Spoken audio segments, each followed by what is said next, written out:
Bonsoir à toutes et à tous. Merci d'être venus si nombreux. L'amphibé est quasiment rempli. Merci beaucoup d'être venus si nombreux. Nous sommes honorés de recevoir Monsieur Hugo Micheron pour une conférence qui portera sur le thème du djihadisme français. Cette conférence est organisée par l'association Maïdan, qui promeut donc la politique et la culture du Moyen-Orient et du Maghreb à Sciences Po Lille. Merci. Merci beaucoup encore une nouvelle fois à tous et merci surtout à vous Hugo d'être venu à Sciences Po Lille nous faire cette conférence. Votre livre était très attendu, que ce soit dans le monde journalistique, dans le monde universitaire et aussi au sein d'instances gouvernementales. Nous remercions aussi beaucoup les personnes qui sont nos partenaires de l'Institut du monde arabe d'être venus et à tous à nouveau d'être là. Vous êtes professeur à Sciences Po Paris et chercheur au sein de la chaire d'excellence Moyen-Orient Méditerranée à l'ENS. Vous avez fini votre thèse en juin 2019, thèse qui d'ailleurs était dirigée par Gilles Kepel, que nous avons invité et eu la chance d'avoir l'année dernière ici pour une conférence. Vous êtes du coup venu plusieurs fois dans le Nord, mais peut-être pour des raisons assez différentes que nous, puisque vous étiez surtout dans les prisons, notamment celle de l'île Anouilhan. Votre démarche a été celle d'interviewer à près 80 djihadistes en France et au Moyen-Orient. Vous le précisez dans votre introduction de votre livre, vous avez eu la particularité d'interviewer beaucoup de femmes, et pas seulement des djihadistes partis, mais aussi des djihadistes prévenus ou arrêtés avant leur départ. Donc pour présenter vraiment en 2 mots les jalons de votre travail, vous expliquez, peut-être une précision pour tout le monde, qu'on confond souvent le djihadisme et le terrorisme. Or, le terrorisme est, comme vous l'expliquez, un moyen pour les djihadistes d'imposer, in fine, donc un pouvoir sur un territoire géographique. Et donc, évidemment, la charia, ou du moins ce qu'ils considèrent être la charia. Avec la chute du califat et la faiblesse grandissante de Daesh, on est dans un contexte où beaucoup de personnes commencent à s'interroger sur justement le sort des combattants, donc des combattants européens en Irak, en Syrie, qui sont encore sur le terrain, et aussi sur la mutation du djihadisme.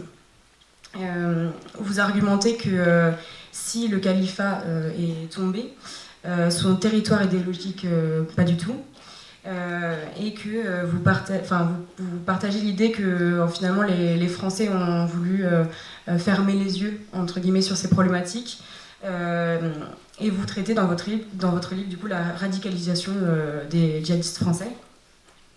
Vous développez notamment l'idée que la radicalisation n'est pas seulement due à un facteur socio-économique, vous y reviendrez sûrement. Et vous expliquez qu'en fait, il y a un lieu de formation et une géographie du djihad en France qui a peut-être échappé aux autorités gouvernementales, puisqu'elles, finalement, elles ne se superposaient pas forcément au découpage administratif français.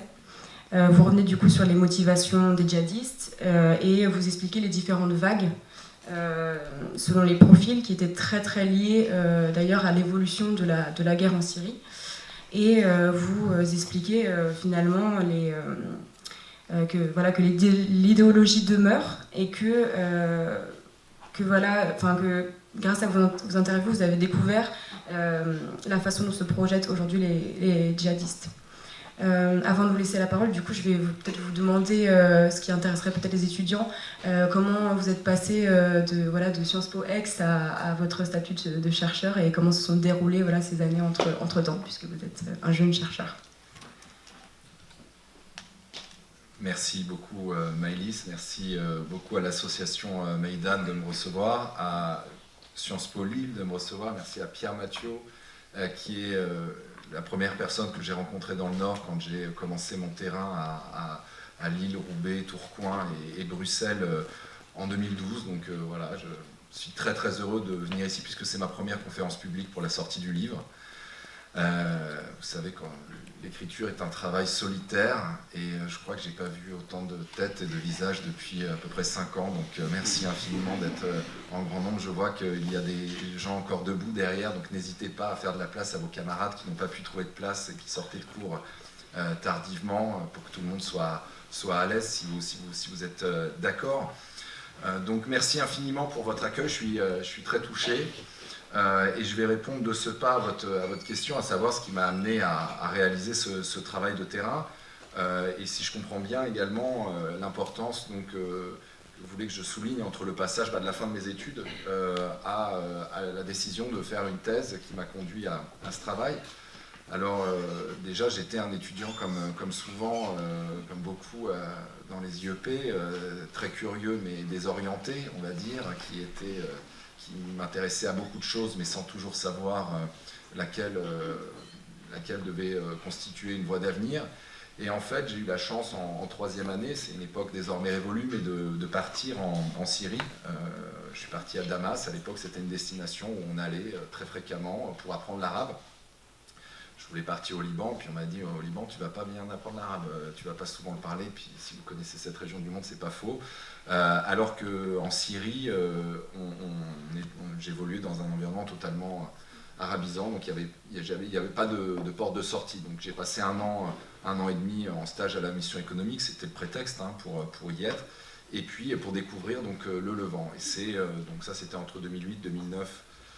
Et quand je suis rentré en France, très rapidement, il y a eu la guerre en Syrie, d'abord les printemps arabes, puis en Syrie, qui ont dégénéré dans une guerre civile extrêmement violente. Et moi, j'avais gardé la Syrie dans un coin de ma tête comme un premier amour intellectuel. Et j'avais très très envie d'y retourner, d'étudier la question syrienne. Et on m'a proposé, à l'inverse, de travailler dans le cadre d'un projet de recherche qui était monté à Sciences Po Paris sur l'entrée en politique des Français issus de l'immigration dans les quartiers populaires français. Et donc c'est ça qui m'a amené à rencontrer Pierre Mathiot à Lille, puisque je me suis rendu dans un certain nombre de circonscriptions du nord de la France, donc en fait m'éloignant de la Syrie, documentant, vous voyez, un sujet qui était presque l'opposé du djihadisme français.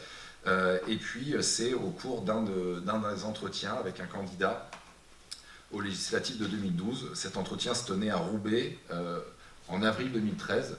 Et quand je me présente, un peu comme je le fais avec vous, je lui dis que j'ai vécu en Syrie, et il me dit « Ah bah c'est marrant que tu parles de la Syrie, il y a des jeunes dans le quartier qui sont partis, c'était le quartier de l'Almaga, qui sont partis en Syrie il y a peu. » Alors je l'ai noté dans un coin de ma tête, ça m'a interpellé, mais c'était pas plus, il n'y avait pas plus d'incidence que ça. Et puis 2 semaines plus tard, près de Marseille, un autre candidat, par ailleurs du bord politique opposé, rebelote, il me dit à peu près la même chose, il me dit qu'il y a un prédicateur qui, dans le quartier, parle des bienfaits du djihad Shem, donc au Levant. Et là, 2 fois, à 2 extrémités de la France, un discours qui parle en fait d'une réalité locale du djihadisme dans l'environnement des individus que je rencontrais, et qui avait l'air presque banal en fait pour eux, m'a fait dire qu'il y avait un projet de recherche. Et on est en avril 2013, vous voyez, donc on est 1 an et demi avant les attentats de Charlie Hebdo qui vont vraiment ouvrir les yeux de beaucoup de gens sur cette réalité djihadiste. Et moi j'ai décidé que ça pouvait être un sujet de thèse. Et à l'époque je pensais que c'était un sujet sans avenir, un sujet microscopique, et qu'on allait me dire que finalement c'était bien sympa d'étudier ce genre de choses, mais bon, on avait peut-être mieux à faire en France, et la recherche vraiment ne savait pas quoi faire de son temps. Voilà, l'actualité et puis la suite a plutôt montré que c'était au contraire une intuition, au sens universitaire du terme, qui a porté ses fruits, malheureusement, si j'ose dire.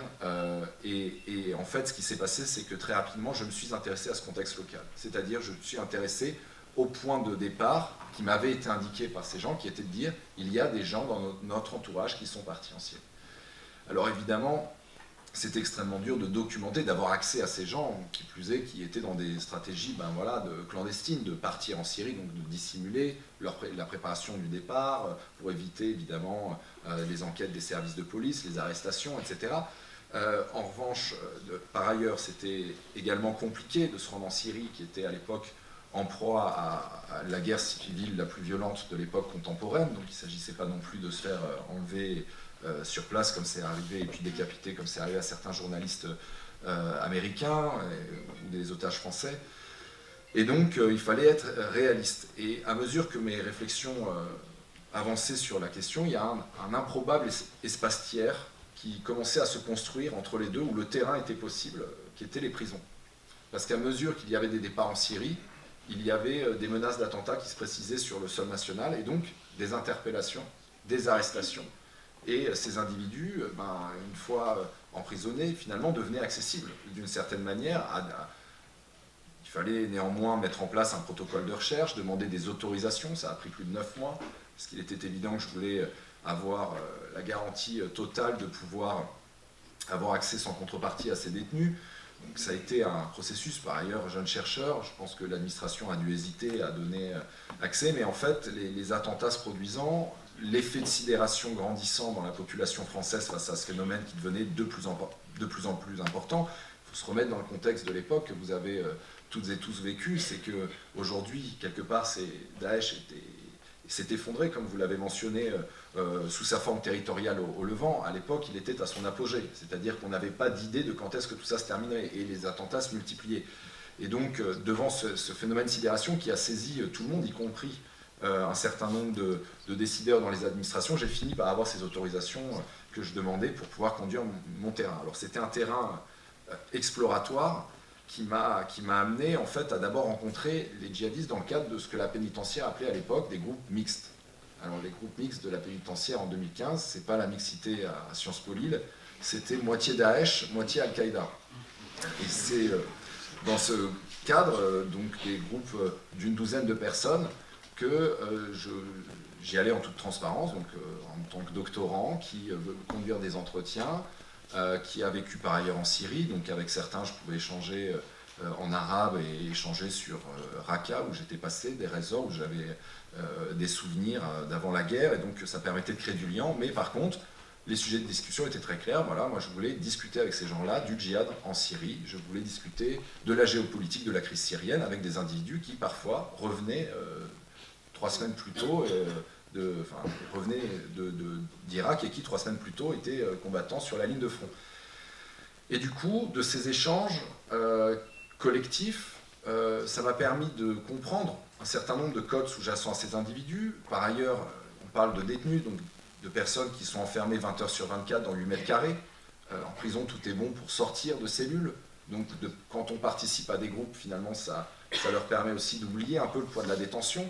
Et donc, au fur et à mesure de mes itérations, de mes allers-retours en prison, j'ai pu constituer des liens avec des détenus qui s'étaient habitués à venir me voir, qui finalement avaient je crois qu'il y avait une forme de respect. Moi, je les respectais pour me donner du temps et pour engager la parole, et je pense qu'ils respectaient un chercheur, et au-delà de djihadiste, je veux dire, les prisonniers respectent les individus qui viennent en prison. Il y a cette idée que de franchir, en l'occurrence dans la région parisienne, de faire 2 heures d'embouteillage, franchir 45 sas en déclinant son identité pour venir ensuite s'exprimer avec des détenus, c'est quelque chose qui finalement permet de créer un lien. Et dans ce cadre-là, à ma grande surprise, les premiers entretiens collectifs ont été assez fructueux. C'est-à-dire que les gens disaient des choses que je n'avais jamais entendues. Je pouvais aller sur leur terrain et eux-mêmes essayer de venir sur le mien très fréquemment, ce qui m'a permis de mettre en place des entretiens individuels. Les entretiens individuels se sont organisés comme des entretiens normaux, si j'ai envie de dire, en sciences sociales, c'est-à-dire avec une méthodologie claire, un questionnaire très ouvert. Ces individus sont très habitués aux entretiens de police, des entretiens avec les juges, des entretiens avec les psychologues en prison, et souvent ce sont des questions très fermées. Qu'est-ce que vous avez fait à Raqqa ? Pourquoi vous êtes rentré en France ? Est-ce que vous voulez commettre un attentat ? Voilà, ce genre de... Moi, c'était évidemment, ça n'avait rien à voir avec mon questionnaire, qui était de dire comment en es-tu arrivé ici ?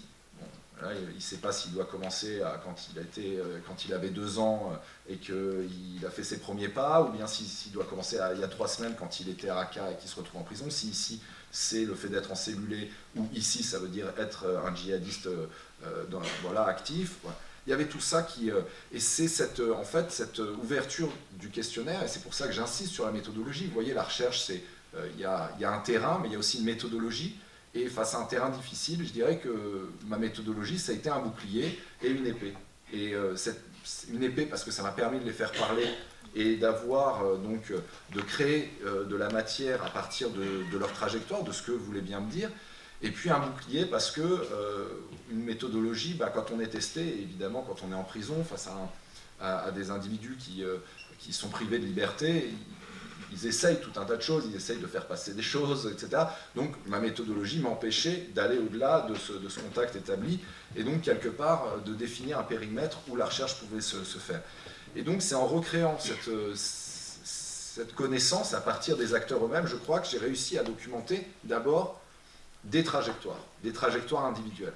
Mais très rapidement, et on va donc en venir au livre, très rapidement, il était question de là d'où ils venaient, où ils avaient grandi. Alors pour la plupart c'était en France, certains étaient français mais étaient nés à l'étranger, en Afrique du Nord ou en Afrique subsaharienne, et ces individus allaient très rapidement me raconter leur trajectoire, adolescente, comment ils en étaient venus au djihadisme, comment tout ça faisait partie d'un cheminement personnel, et à partir de la multiplication des récits individuels, par l'analyse sociologique et politique, on arrivait à dégager un certain nombre de tendances.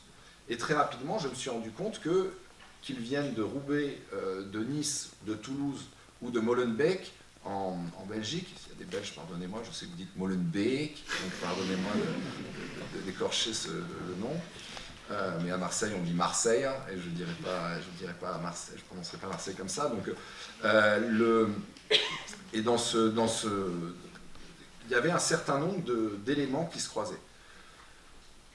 C'est là où je me suis dit, finalement, il y a probablement une géographie propre à ces acteurs, qui ne recoupe pas la géographie administrative française, avec capitale Paris et un réseau de préfectures derrière, organisé par capillarité, et où tout remonte à Paris.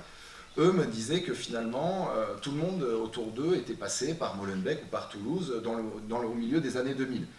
Des éléments qui m'interpellaient et qui m'ont fait dire qu'il fallait voir si cette géographie se croisait avec des éléments un peu plus larges qu'on pouvait représenter. Et là, si vous le voulez bien, on va dessiner à très grands traits cette première géographie du djihadisme européen. Donc en 2015, quand je conduisais ces entretiens, il y avait 5000 Européens qui étaient impliqués dans les réseaux djihadistes de Daesh. 5000 départs, si vous voulez, pour la Syrie, qui ont lieu dans tous les pays d'Europe, dans l'Europe des 28. Et je garde la Grande-Bretagne dans la liste jusqu'au Brexit définitif, parce que ça sert mon propos. Donc 5000 départs, au moins un dans tous les pays de l'Union européenne. Mais vous avez 80% des départs pour la Syrie qui sont concentrés dans seulement 4 pays. Le premier, c'est la France, 2000 départs sur 5000. La Grande-Bretagne, l'Allemagne, à peu près 800 chacun.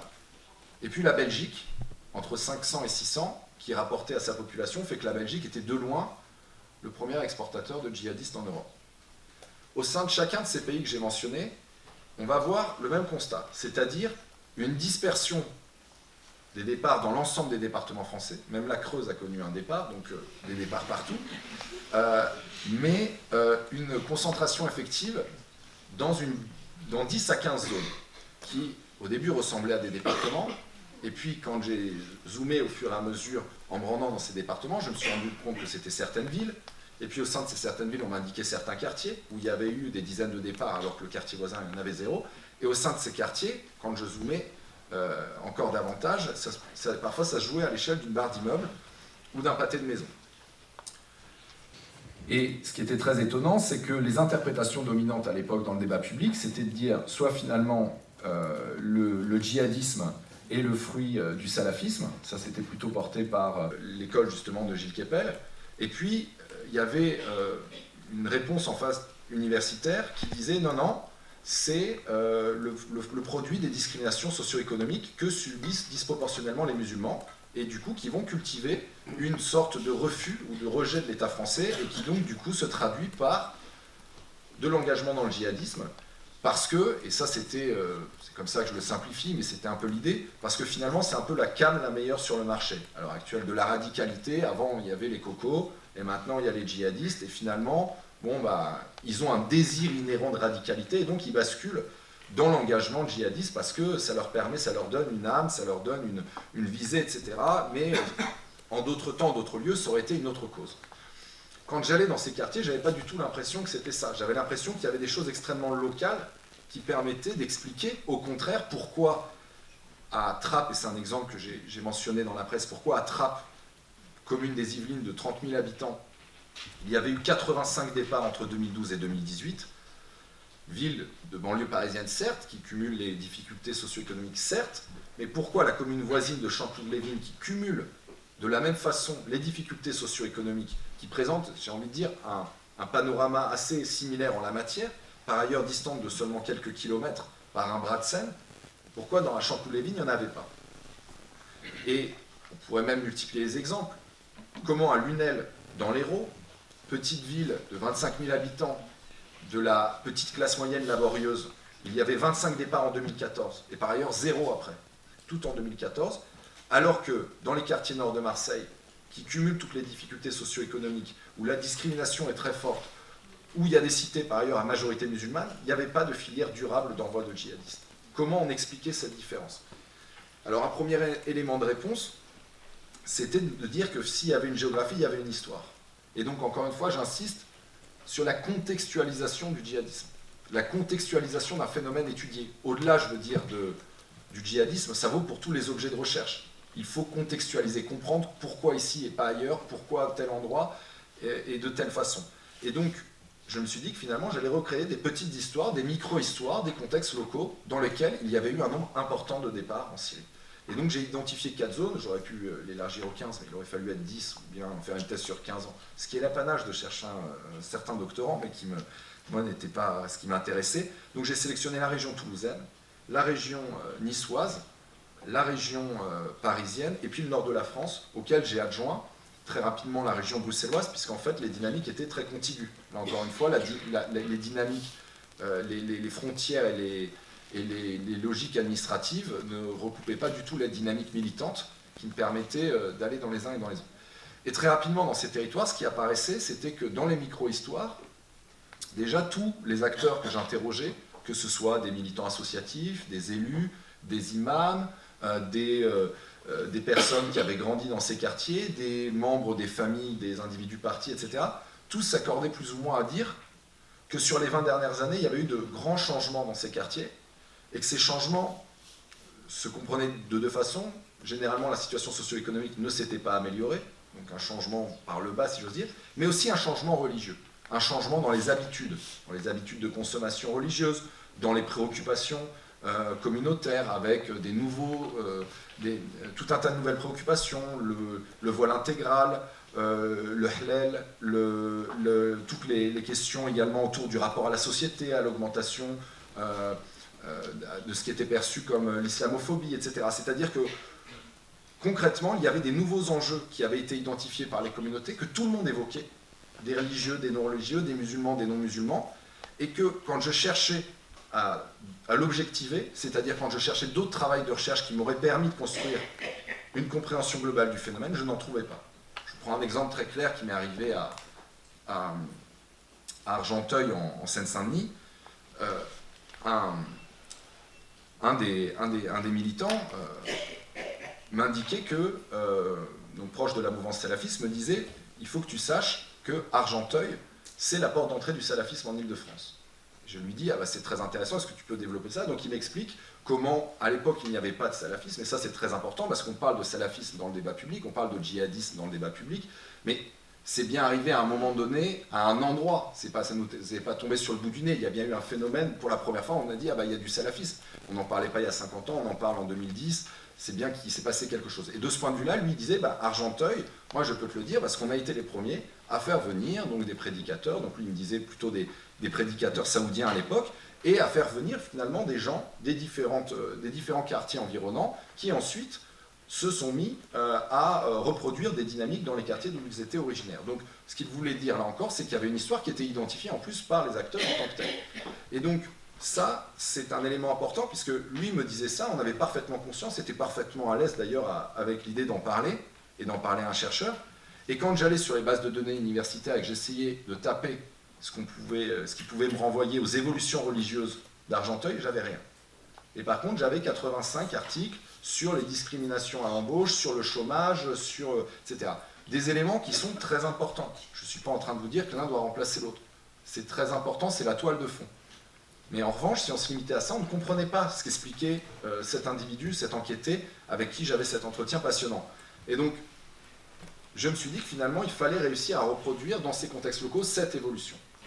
Et quand je me suis penché sur la question de Toulouse, je me suis dit, finalement, le djihadisme peut peut-être se lire sur les mêmes dynamiques. C'est-à-dire qu'il y a eu des acteurs qui, à un moment donné, sont arrivés avec des idées djihadistes et qui les ont répondues dans leur entourage. Et là, je me suis positionné sur Toulouse, parce que Toulouse, c'est pas évident, encore une fois, c'est pas la plus grande ville de France, c'est pas la capitale, etc. Et pourtant, Toulouse, si on regarde les djihadistes toulousains sur place, ce sont à la fois les plus diversifiés. C'est là où on a le plus de femmes, le plus de jeunes, le plus de vieux, si j'ose parler comme ça. Donc, pour vous dire, on a des familles où on a des départs de l'arrière-grand-mère à l'arrière-petite-fille. On a des environnements entiers qui sont partis, mais on a les étudiants de l'université du Mirail à Toulouse comme des dealers de la cité des Isards.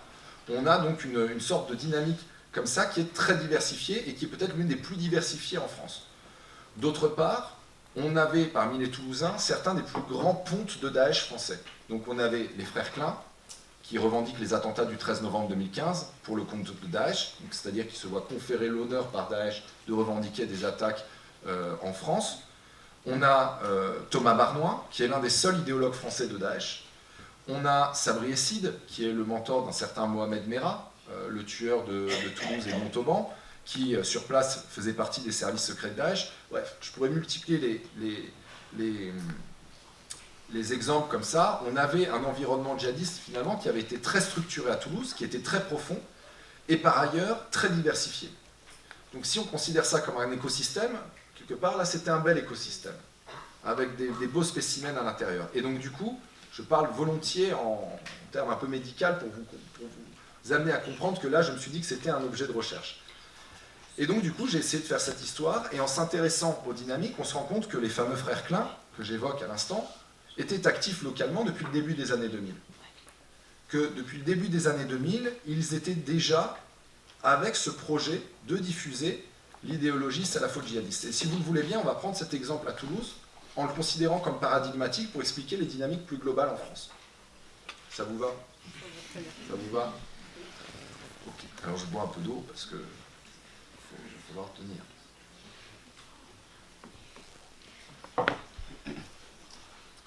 Si on veut comprendre la dynamique à Toulouse, et donc étant entendu qu'elle a une dimension exemplaire pour comprendre le panorama plus large, déjà à Toulouse, il y a deux facteurs très importants, deux ajouts, si vous voulez, au contexte toulousain en tant que tel.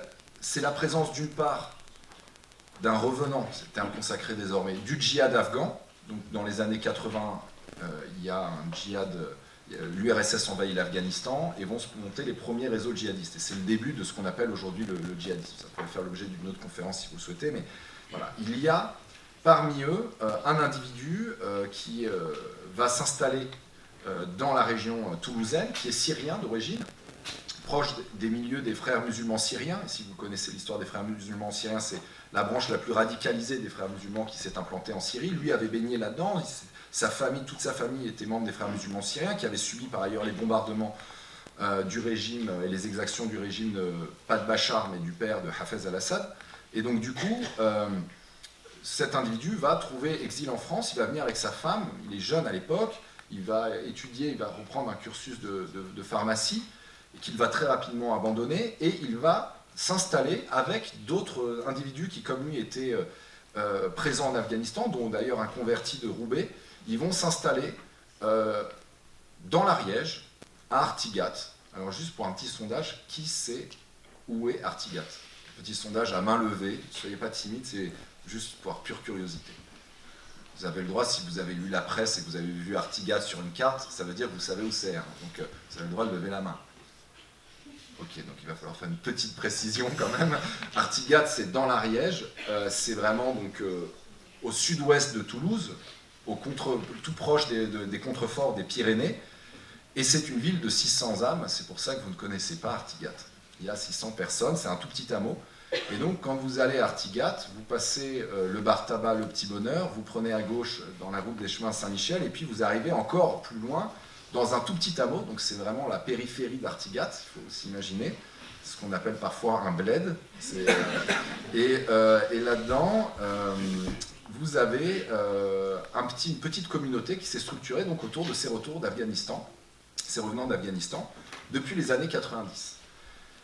Comme ça paye pas de mine, etc. Il est bien difficile de s'imaginer que c'est dans ce lieu que se sont formées 3 générations de djihadistes toulousains que j'évoquais tout à l'heure.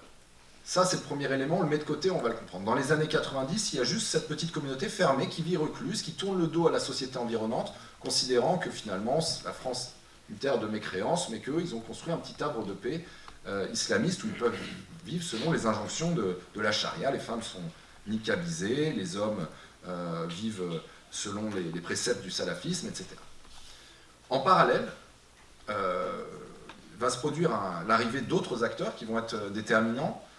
C'est à la fin des années 90 des militants du GIA algérien, le groupement islamique armé, qui est en fait un groupe de djihadistes algériens qui avaient pris pied dans la guerre civile algérienne des années 90, celle qui est surnommée la décennie noire, et noire parce que c'était une guerre civile extrêmement violente qui par bien des aspects rappelle la violence de la guerre syrienne, avec 150 000 morts et disparus en Algérie, donc d'où avait émergé le GIA qui avait participé aux exactions, et qui avait par ailleurs permis au régime algérien de prendre la main, et donc il y avait 8000 détenus proches du GIA dans les prisons en Algérie, et à la fin de la décennie 90, il va se produire la Concorde civile, ce qui est une armistice en fait généralisée que va offrir le nouveau président à l'époque, Bouteflika, en Algérie, qui va donc offrir l'armistice aux djihadistes et aux islamistes plus largement, en échange du dépôt des armes. Donc, c'est terminé, vous rendez, on arrête tout et on vide les prisons. Et en fait, beaucoup d'entre eux ne vont pas croire à cet armistice. Ils vont croire qu'au premier prétexte, ils vont être incarcérés de nouveau par le régime et que tout ça est un leurre pour les amener à se démobiliser. Et donc, beaucoup vont partir, beaucoup, en tout cas plusieurs dizaines, vont partir et en exil en France, en Belgique, etc. Et l'Algérie, au motif de préserver sa souveraineté nationale, ne va pas donner les registres. Ce qui fait que les services français n'avaient pas forcément connaissance que ces individus étaient des membres du GIA. Et donc ils vont s'installer là où il y a de la famille. Et parmi les endroits où des membres du GIA vont s'installer, il y a Lille, il y a Roubaix, il y a Strasbourg, il y a Trappes, et donc il y a Toulouse, où une communauté notamment issue de l'immigration algérienne et plus particulièrement de la ville de Mostaganem était implantée. Donc les membres du GIA de cette ville vont rejoindre de la famille à Toulouse. Et c'est comme ça qu'ils vont apparaître. Et là où les deux dynamiques, a priori très très différentes, qui est l'arrivée des rejetons du GIA en France d'une part, et d'autre part l'arrivée de ce ancien combattant en Afghanistan et membre des frères musulmans syriens implantés à Artigat vont combiner, c'est à la fin de la décennie 90 et plus particulièrement au début des années 2000, à partir du 11 septembre. Ces individus, ces deux groupes qui ne se connaissent pas, a priori, en tout cas à ma connaissance, vont en effet chercher le même objectif, c'est à rencontrer la jeunesse des cités toulousaines, voisines, donc les quartiers dits du Grand Mirail à Toulouse, c'est vraiment le sud-ouest de la ville rose, c'est 55 000 habitants à peu près, à l'époque ça devait être moins, ça devait être 40 000, donc des quartiers populaires qui sont à 3 stations de métro du centre-ville bourgeois de Toulouse. Pardon. Lille a aussi un centre-ville bourgeois. Mais donc ce que je veux dire par là, c'est qu'on n'est pas dans des périphéries lointaines, etc. On est dans un univers a priori relativement connecté. Et ils vont miser sur une dizaine de personnes. Cette dizaine de personnes qui vont bien vouloir leur parler, parce qu'au début ils sont rejetés par l'environnement musulman toulousain, notamment parce qu'ils sont perçus comme des extrémistes, plus ou moins à juste titre, et donc c'est-à-dire que les musulmans toulousains au début avaient perçu ces individus comme potentiellement dangereux, qui plus est juste après la guerre civile algérienne, où finalement il était hors de question de ramener la guerre civile algérienne en France, et donc il y avait ils étaient en alerte. Pourtant, il y a 10 individus, ce qui n'est pas bien beaucoup, dans les quartiers du Mirail, qui vont les écouter, qui vont aller suivre des cours chez eux, donc qui vont ouvrir leur appartement dans les HLM de Bagatelle ou de la Rainerie, et organiser des cours, organiser des séminaires, appeler d'autres jeunes vers eux, et progressivement étendre leur réseau. Ces individus, c'est les frères Klein qu'on va donc retrouver 15 ans plus tard dans les réseaux de Daesh. Ce qui est très étonnant, c'est que ce soit le Cher blanc à Artigat ou les rejetons du GIA dans les quartiers du Mirail, ils vont tous les deux miser sur ce groupe d'individus qui étaient déjà en fait dans des visées prosélytes et déjà assez proches des milieux salafistes qui étaient à l'époque balbutiants au Mirail. Et alors qu'est-ce que vont faire ces individus au gré des années? Et c'est ça qui va se produire aussi dans d'autres villes, c'est qu'ils vont mettre en place une petite machine de prédication. Et ça, je vous le dis des Klein, mais ça m'a été raconté dans les mêmes termes en prison par des djihadistes qui revenaient sur leur parcours. Et notamment, je pense à l'un d'entre eux qui était originaire de Guinée et qui me disait la chose suivante. Lui, il était du sud de Paris et il disait, dans son quartier de la ville de Thiers, de la Île-et-Rose, il disait, au début des années 2000, il n'y avait rien de tout ce qu'il y a aujourd'hui. Et lui dit, de ce que j'appelle la machine de prédication. Et je lui dis, qu'est-ce que c'est que la machine de prédication? Il dit, on s'est mis tout d'un coup à faire des tournées prosélytes. Avant, il y avait les tabliries, il y avait quelques réseaux des frères musulmans, mais il y avait encore assez peu de salafisme, mais il n'y avait pas de djihadisme. Et nous, finalement, on s'est mis à monter des écoles privées hors contrat, en tout cas à donner cours. On s'est mis à monter des associations loi 1901. On s'est mis à essayer d'encourager tous les mouvements de mise en place de l'économie halal. Alors, disant ça, je ne réduis pas toutes les écoles hors contrat, évidemment, à ces dynamiques-là, ni toute l'économie du halal, etc. Mais ce que je veux dire par là, c'est que ces gens-là ont mis en place, ont participé de cette dynamique qui n'existait pas jusque-là et qui visait à mettre des marqueurs religieux sur le territoire afin de construire à l'échelle de leur groupe d'amis d'abord, et puis de leur entourage, et si possible d'un quartier, un certain nombre de marqueurs et de frontières symboliques religieuses avec le reste de la société. Et ça, vous voyez, ça ne prend pas la forme violente du djihadisme. Les frères Klein, au début, ils sont fascinés par Al-Qaïda, ils sont fascinés par le djihad en Irak qui a lieu au début des années 2000, mais ils ne sont pas dans la logique, eux, de prendre les armes et de faire des attentats en France. Par contre, ils sont dans cette logique de construire des réseaux prosélytes et de répandre ce qu'ils considèrent être la seule version de l'islam. Et ça m'est conté de façon très claire, narré de façon très claire par la sœur des frères Klein, qui, quand je lui demande comment était Fabien Klein, elle me dit, mais c'était Fabien Klein, il disait tout le temps qu'il voulait que Allah l'aime autant que lui l'aimait. Et c'est-à-dire qu'il prêchait, il disait, moi si je peux sauver des âmes de l'enfer parce que je les convertis, alors il faut que je le fasse. Et donc c'était vraiment un pur prosélyte, par ailleurs un individu hableur et charismatique, qui tenait des stands sur les marchés où il allait vendre des produits, des artefacts islamistes, et il échangeait comme ça avec les darons du quartier, dans des postures sociales favorables, où il pouvait se montrer agréable, et puis le lendemain, il allait les visiter en tapant en porte des HLM, en expliquant qu'il valait mieux que la fille remette son voile, parce que la pudeur islamique, etc. Et donc, ils ont progressivement, comme ça, maillé le territoire. Ils ont mis en place des petites dynamiques qui, à l'échelle de 10 individus, étaient risibles, et au début des années 2000, les Klein sont présentés comme le clan des Belphégor, c'est-à-dire qu'ils sont moqués par tout le monde, Belphégor, parce que en référence à l'austère drap noir que portaient les femmes, donc c'était une manière de les railler. Mais en réalité, ces 10 personnes sont devenues, 10 ans plus tard, 200-300 personnes. Et c'est dans ces réseaux-là que vont émerger un certain Mohamed Merah, auteur donc, des attentats de Toulouse et des Montauban en mars 2012. Et c'est dans cet environnement-là qui va largement déborder le cas toulousain, qui va devenir un centre pour des dynamiques qui se produisent de façon similaire à Colomiers, à Albi, dans le Tarn, bref, de toute la région, qui vont se rendre au contact de ces dynamiques dont ils considéraient que le centre était le quartier du Mirail et avait été mise en place par les Klein, et qui va devenir finalement ces 300 personnes qui vont, c'est dans cet environnement-là que vont se produire les départs de la région toulousaine pour la Syrie entre 2012 et 2018. Et donc, là où ça me semble important, c'est déjà de comprendre que la logique de filière, quand on parle du djihadisme, déjà elle tombe un peu. Elle n'est pas pertinente, puisque en fait c'est des logiques de structure. C'est-à-dire que les frères Klein, notamment Fabien Sabriécide, donc le mentor de Merah, et Thomas Barnoin, l'idéologue que j'évoquais de Daesh, vont partir pour le djihad en Irak en 2006 déjà. Vous voyez, donc ils sont déjà intégrés au premier réseau djihadiste au Moyen-Orient. Ils vont être arrêtés sur la route pour l'Irak en Syrie, ils vont être envoyés en France et ils vont faire de la prison. Et pour la justice française, ça c'est le démantèlement de la filière Artigat 1. Sauf que ça faisait 6 ans qu'ils étaient actifs au Mirail, qu'ils avaient mis en place donc, leur structure durable, les associations, des clubs de sport, etc. Ou bien quand c'était pas eux qui les mettaient en place, ils participaient aux activités et ils allaient parler aux jeunes pour ensuite les ramener. Fabien Klein avait passé 1 an à Molenbeek, qu'il avait déjà identifié comme étant un des lieux où il pouvait vivre son islam, donc comprendre son salafisme dans le rigorisme le plus pur, et des méthodes qu'il réimportait à Toulouse. Et donc quand il est incarcéré en prison, pour la justice française, c'est fini de la filière toulousaine et de la filière d'Artigat. Ils sont derrière les barreaux, le problème est réglé. Or, les Klein avaient formé des individus qui faisaient tourner les mêmes structures et qui faisaient le même travail de prédication, de prosélytisme, qui faisait que le travail continuait, sans eux. Qu'est-ce que vont faire Sabri et Sid et Klein derrière les barreaux? En 2007, quand ils arrivent en prison, eh bien, ils vont faire exactement la même chose que ce qu'ils faisaient dehors. Ils vont continuer leur prosélytisme. Et ça, encore une fois, c'est assez mal compris. Alors, il y a 2 attitudes opposées, d'ailleurs, qu'on retrouve très largement avec les revenants du djihad syrien.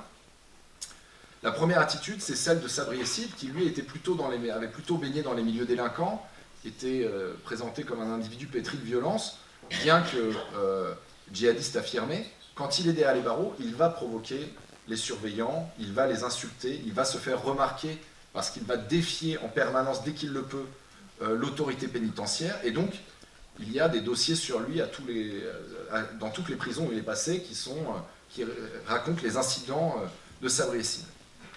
À l'autre bout du spectre, Fabien Klein, lui, prend la posture inverse. Il ne pose aucun problème. Et vous savez, en détention, pour celles et ceux qui ne le savent pas, je vous l'indique, il y a une sorte de règle d'or de l'administration française, ça doit être le calme en détention. On juge la tenue d'une prison sur le fait qu'elle est calme ou qu'elle n'est pas calme. S'il y a des incidents, s'il y a du bruit, si les surveillants sont ennuyés, eh bien alors la détention est jugée comme troublée, la direction est remise en cause, etc. Si à l'inverse c'est calme, alors c'est que c'est très bien tenu, c'est très bien géré par l'administration pénitentiaire. Et Fabien Klein avait très bien compris ça. Résultat des courses, il est impeccable. Les surveillants que j'ai rencontrés qui l'ont supervisé disent j'ai jamais eu un problème avec Fabien Klein. Il n'a jamais fait un prêche sauvage, il n'a jamais dit un mot de travers. Et ce qu'on comprend en filigrane, c'est que probablement il a peut-être même aidé les surveillants à calmer deux, trois excités en allant les voir en disant sois gentil avec celui-ci, etc. Bref, on comprend qu'il a eu un rôle plutôt de stabilisateur pour la pénitentiaire, à l'inverse de Sabri et Sid. Et pourtant, Klein va mettre en place un système beaucoup plus perfectionné que la violence de Sabri et Sid. Il va mettre en place en prison, il va se rendre compte qu'en prison, finalement, il y a d'autres djihadistes comme lui, qu'il ne connaissait pas, et qui viennent de Nice, qui viennent de Lille, qui viennent de Paris, qui viennent de Strasbourg, etc. Et finalement, tout ce beau monde se rencontrait à Fleury-Mérogis. Ça, un djihadiste rencontré m'a dit la même chose, il m'a dit à Fleury, c'est l'usine, on s'est tous rencontrés, et on a pris conscience qu'on n'était pas tout seul, en fait. Et donc lui, il va comprendre ça, et il va un peu ringardiser ce qui était l'apanage des réseaux djihadistes incarcérés avant, qui était que chacun devait garder contact avec au moins un frère, c'est comme ça qu'ils présentaient les choses, et généralement ça voulait dire qu'ils notaient sur l'élastique de leur caleçon le numéro de téléphone d'un autre frère quand il sortait, et ce qui faisait qu'il y avait une sorte de chaîne comme ça humaine entre ceux qui sortaient et ceux qui rentraient, tout le monde pouvait être au moins en contact avec un autre frère de la mouvance, et ça permettait de garder tout le monde connecté. Lui, il va comprendre que ça, c'est finalement pas si efficace que ça, et il va se dire, mais finalement, il y a une manière beaucoup plus efficace de faire tout ça, comme ils sont tous en détention, il suffit de monter une association à l'extérieur, loi 1901, qui aura pour objet légal, et parfaitement légal, de venir en aide aux détenus musulmans, mais qui en réalité sera une sorte de base de données centralisatrice de toutes les adresses des frères de la mouvance qui sont incarcérés. Et cette association, ça va devenir Sanabil, vous avez peut-être entendu parler, qui a été interdite par les autorités, je crois, en 2016 de tête, et qui va être monté par un proche ami de Fabien Klein, qui va la déposer en préfecture, et qui va en fait recenser l'ensemble des écrous terreaux, si vous voulez, depuis l'extérieur de la prison, sous couvert de venir en aide aux détenus musulmans. Et alors ça, c'est assez impressionnant, parce que la pénitentiaire ne l'a pas vu. Il a fallu que ce soit, et ça c'est un surveillant qui me l'a raconté, qu'il y ait une note qui leur vienne des services de renseignement hollandais pour leur dire attendez, c'est quoi cette association? Ils sont en contact qu'avec nos détenus d'Al-Qaïda. Et 2 semaines plus tard, le FBI a dit la même chose en disant effectivement, nous on a un petit problème avec votre association française là, visiblement c'est plus Al-Qaïda qui les intéresse que l'islam. Et en fait, la pénitentiaire en rétropédalant s'est rendu compte effectivement qu'il y avait cette dynamique qui se mettait en place. Là où je veux en venir, c'est qu'on voit que ces logiques de prédication et de mise en relation vont donc beaucoup plus loin que simplement le développement de la violence. Et donc là où j'en arrive à ma conclusion pour laisser place à vos questions et à celles de la salle, c'est qu'en 2012, ce sont ces environnements qui vont produire des départs pour la Syrie. Et ceux qui partent en 2012, ce ne sont pas des illuminés, des abrutis, des débiles, des fragiles, etc., comme ça a été présenté dans le débat public, c'est beaucoup plus souvent, au contraire, les vieux de la vieille, ceux que j'appelle dans le livre les pionniers. Typiquement les frères Klein. Les frères Klein qui, vous l'avez compris, sont dans cette logique. Ils sont deux frères, il y en a un qui part dès 2012, et comme il était déjà en contact avec les organisations djihadistes syriennes, il va mettre en place, il va être intégré à l'organisation avec un statut d'émir et des responsabilités, et puis le frère Fabien, qui sort tout juste de prison, va rester en place, et là, ils vont retourner, travailler de l'intérieur, les mêmes environnements où ils ont toutes leurs connaissances, et participer à des filières d'envoi de combattants. Et ça, ce phénomène-là, donc de basculement des machines de prédication de la France vers la Syrie, se produit à partir de 2012, mais les autorités françaises, elles, conçoivent au début ces départs comme étant une aubaine, puisqu'ils disent finalement il vaut mieux que des gens comme les frères Klein partent se faire tuer en Syrie et en Irak, ce qui paraît très cynique, hein, parce que ça veut dire quand même s'ils vont se faire tuer en Syrie, c'est quand même sur le dos des Syriens, enfin, je veux dire c'est exporter des gars qu'on ne veut pas régler dans un conflit où ils vont a priori s'investir, voilà, ils vont faire des morts, bref, peu importe. L'idée était donc qu'il valait mieux qu'ils aillent se faire tuer là-bas, alors qu'en fait ils n'allaient pas se faire tuer. Et ça, il y a des travaux d'universitaires qui sont revenus en disant c'est finalement le djihad et la mort. Non, les frères Klein sont partis pour bâtir un État islamique. Ils étaient clairs depuis le début. Ils voulaient faire en grand ce qu'ils faisaient à l'échelle de leur environnement et de leur entourage en tout petit depuis 10 ou 15 ans. Et il faut attendre les attentats de Charlie Hebdo pour prendre conscience de ça.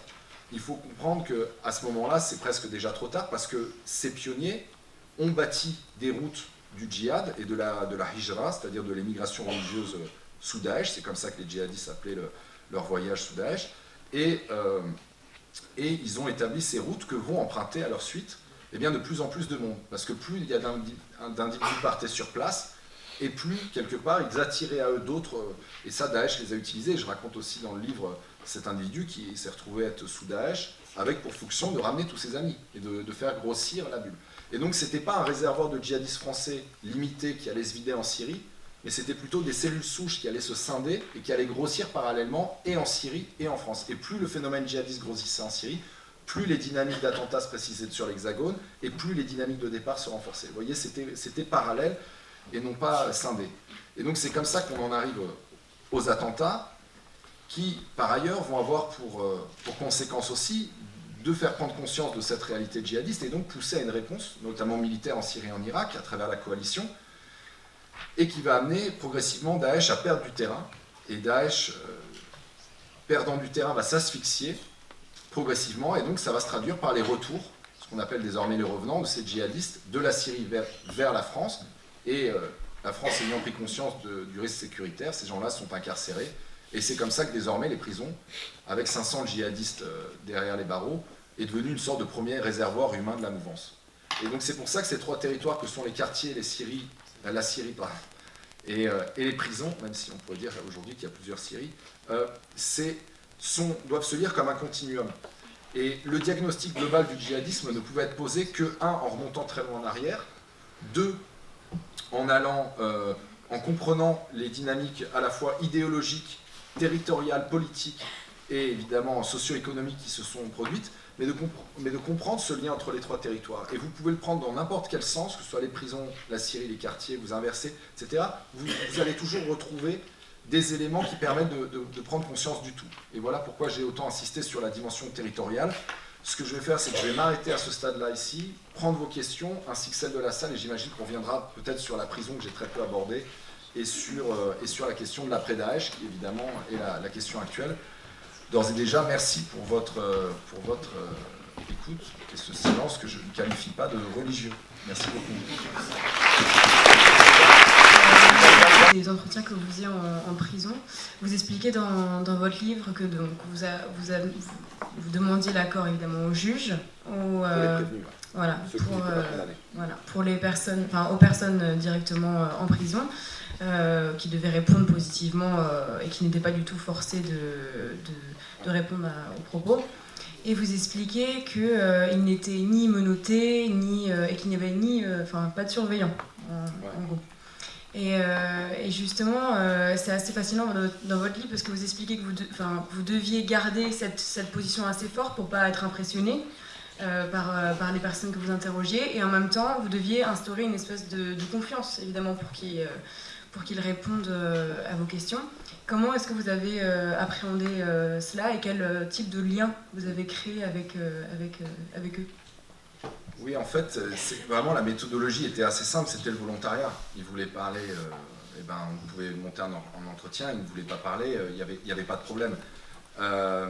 Moi, en fait, c'est pas tant que j'étais pas impressionné, c'était plutôt eux qui étaient habitués à impressionner les autres par leur statut de terreau. Et moi, mon préalable, ça a été quand même de considérer que finalement, si je faisais un entretien, c'était quelqu'un avec qui je pouvais faire un entretien et pas un grand méchant, etc. Et donc, il y avait ce rapport assez simple à l'humain, en fait. Et je pense que ça a pu faciliter les approches, parce qu'une fois qu'on aborde assez simplement les gens, il y a quelque chose qui peut se créer de l'ordre de l'entretien. Après, il y avait plusieurs logiques de leur part. Il ne faut pas croire que c'est simplement des volontaires qui levaient la main parce qu'ils n'avaient qu'une envie, c'était de passer 4 heures avec moi à me raconter leur vie. Il y avait des logiques qui étaient la première, qui était que une bonne partie d'entre eux ne pouvaient pas concevoir que je ne travaille pas avec des juges ou des flics. Et donc, quelque part, ils se disaient qu'ils allaient m'instrumentaliser et que tout ce qu'ils allaient me dire, j'allais le noter, que ça allait se retrouver dans leur dossier. Et donc, ils avaient un intérêt dans leur tête à me rencontrer pour m'instrumentaliser. Mais c'est là où j'insistais sur la méthodologie, c'est qu'en fait, une fois en face de moi, le prêt-à-dire qu'ils avaient préparé était très vite cassé par le fait que les questions étaient très larges. Et donc, soit ils n'y répondaient pas, et dans ce cas-là, l'entretien était terminé parce que finalement, ils n'avaient pas envie, soit ils y répondaient, et très rapidement, ça les amenait à aller ailleurs.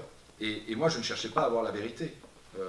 Parfois, les mensonges permettent de comprendre une teneur idéologique de façon beaucoup plus claire que si on avait eu la vérité. Voilà, l'assemblement, le puzzle des mensonges permet aussi de construire une réalité, quoi. Donc voilà, moi c'était pas un problème. Puis après, il y a des entretiens qui sont plus intéressants que d'autres, plus exploitables que d'autres.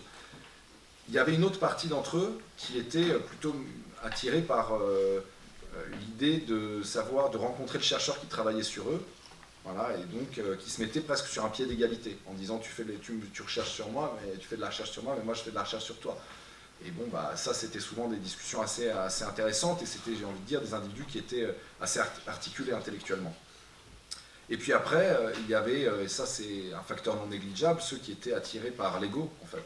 C'est-à-dire l'idée de dire, surtout quand j'avais commencé à faire plusieurs entretiens avec les prisons, en fait, c'est un monde où les nouvelles circulent très très vite, et donc ils avaient appris qu'il y avait un chercheur qui travaillait sur ces sujets.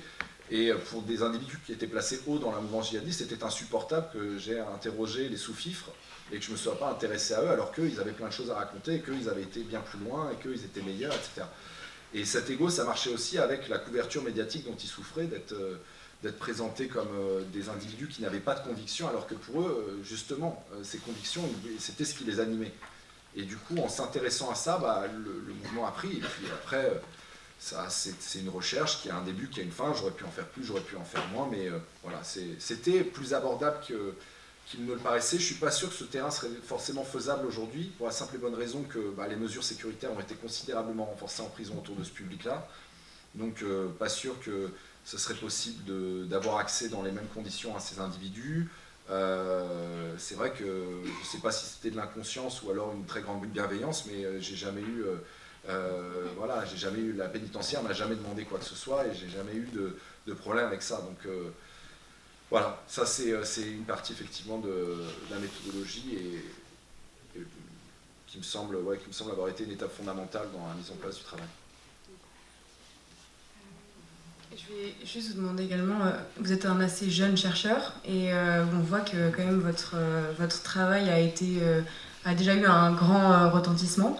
On se demandait justement si, c'est assez étonnant que peut-être les instances qui sont au cœur du débat, donc comme on a dit, le milieu carcéral, je pense au ministère de la Justice, ne soient pas forcément au courant de ces choses-là. Donc qu'est-ce que ça en dit ? Et puis, est-ce que vous pensez être sollicité justement par ces instances après l'apparition de votre livre ? Alors, je ne pense pas qu'elles ne soient pas au courant, au contraire, elles sont super au courant de tout ça, mais la question, c'est plutôt de savoir quelle est l'analyse. C'est-à-dire que l'information existe, mais quelle est l'analyse ? Déjà, merci de dire que je suis un assez jeune chercheur, parce que j'ai l'air d'avoir 45 ans, mais j'ai 31 ans, en fait. Et donc, assez jeune. Merci beaucoup. Et ça fait toujours plaisir. Et la réalité, c'est que, en fait, moi j'ai presque envie de dire, c'est pas mon boulot de me préoccuper de ça au niveau de savoir comment l'État va gérer. Pourquoi ? Parce que chacun son couloir de nage, quoi. L'utilité de la recherche dans la société, c'est de produire de la connaissance, si possible de la connaissance utile au plus grand monde, et si possible que cette connaissance puisse permettre à d'autres d'avancer dans leur métier et dans leur propre couloir de nage. Voilà. Et cette fonction-là, moi je considérais qu'elle était relativement déficiente à partir du moment où on n'avait pas le diagnostic général du djihadisme français. D'où ça vient, où ça va, pourquoi, comment. Et c'est ça que j'ai essayé de faire. Et je pense que c'est un travail moi, qui m'a énormément coûté. Ça 5 ans de ma vie, j'ai bossé tous mes week-ends. Enfin, c'était vraiment un énorme investissement personnel. Mais mon but, c'est pas de faire changer les politiques publiques. Parce que je préférerais 10 fois que les gens aient compris ce qui s'est passé et que se saisissent de ce sujet-là, que de savoir que le gouvernement d'un tel ou d'un autre me considère comme la référence sur le sujet. Voilà, il y a quelque chose de plus modeste dans mon travail. Après, s'il est utile pour les politiques publiques, ben, tant mieux, mais il peut être utile au-delà de ça. C'est ça que je veux dire. Et voilà, si parmi vous, dans la salle, il y a des gens qui se posent la question de la recherche, je crois vraiment que l'utilité sociale de la recherche, c'est celle-là. C'est d'aller sur le terrain, de repartir de la réalité, d'investir un champ et à partir, en vous formant à l'usage des langues, en vous formant à la réalité sociale, en vous formant à tout ça, d'arriver à produire des diagnostics là où on en a besoin. Et il se trouve que moi, il y a quelque chose qui m'a quand même dérangé en tant que citoyen, pas en tant que chercheur, mais en tant que citoyen dans ce travail, dans mon jeune âge que vous évoquez, c'est que, et éventuellement dans la réception d'ailleurs de ce livre qui est très bien reçu, j'en suis ravi personnellement, c'est une vraie récompense, mais il y a quelque chose de très dérangeant, quoi. C'est-à-dire qu'on est un pays de 65 millions d'habitants, est-ce qu'il faut attendre qu'il y ait un doctorant qui finisse sa thèse pendant 5 ans sur un sujet aussi important pour finalement qu'on commence à dire « mais en fait, je crois qu'on comprend ». Alors, j'en suis comblé, mais je suis aussi un peu inquiet. Et c'est quelque chose qui me perturbait sur le terrain. On était 3 ou 4 jeunes chercheurs à faire ce type de terrain, que ce soit en prison, que ce soit au Levant, parce que je n'ai pas du tout précisé, mais je me suis rendu en Irak, je me suis rendu en Turquie, j'ai essayé de vraiment couvrir tout le spectre d'expression. Et en plus, la France, qui est censée avoir quand même une tradition d'excellence universitaire sur le Moyen-Orient et aussi sur les études arabes et orientales. Donc voilà, à savoir si on est rentré tellement en décadence universitaire que tout ça n'est plus possible, je crois pas. Mais il y avait un trou dans la raquette et il fallait le combler. Et à ma surprise, il n'y a rien eu. Enfin, il y a eu 100 livres en 5 ans sur le sujet, mais visiblement, il manquait ce diagnostic dans le débat public. Je vais vous poser une dernière question avant que peut-être Simon tu poses une question et puis qu'on donne la parole à l'Assemblée. Vous avez tenu des propos dans une interview pour Europe 1 où vous disiez qui est assez surpris, qui était, je vous cite, la prison c'est l'ENA du djihad. Ouais. Donc vous dites à la fois... Sciences Po Lille.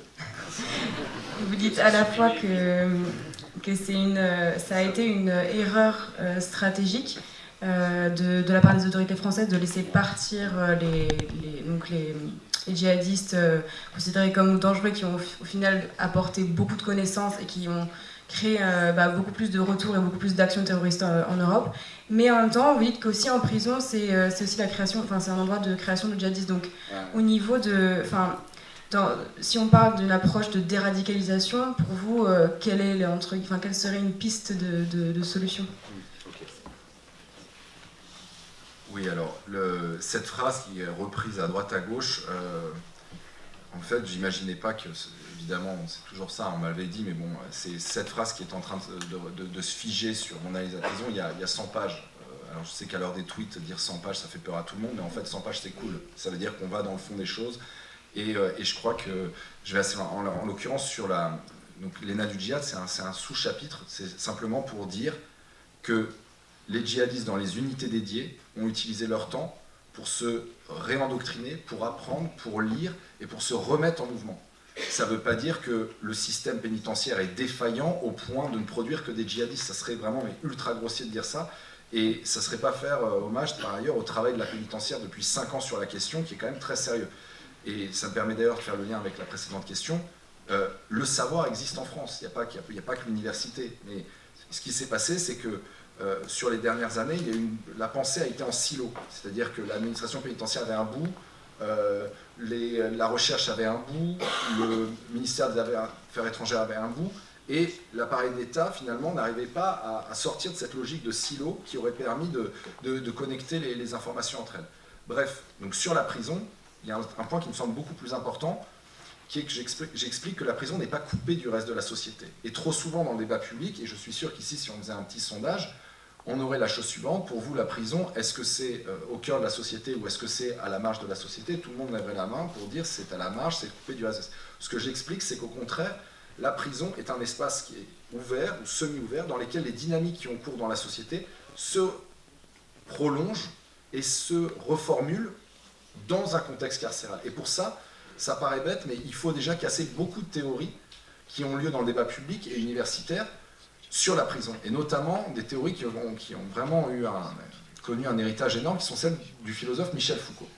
Dans Surveiller et punir, œuvre majeure de Michel Foucault en 1975, brillantissime par ailleurs, grand homme de l'ENS où moi j'enseigne et j'ai fait ma thèse, Foucault tient un certain discours sur la prison. Il ne fait pas une théorie de la prison, il développe un regard sur la prison dans lequel, selon lui, il y a tout le potentiel tyrannique qui existe dans un régime bureaucratique, postmoderne. Tout ça existe dans la prison. Et il dit que la prison est avant tout un instrument de contrôle des corps et des esprits. Œuvre magistrale, mais il se trouve que les suiveurs de Foucault ont figé conceptuellement la prison autour d'un double héritage foucaldien qui est le suivant. La prison serait un espace totalement déconnecté du reste de la société, une sorte de forteresse.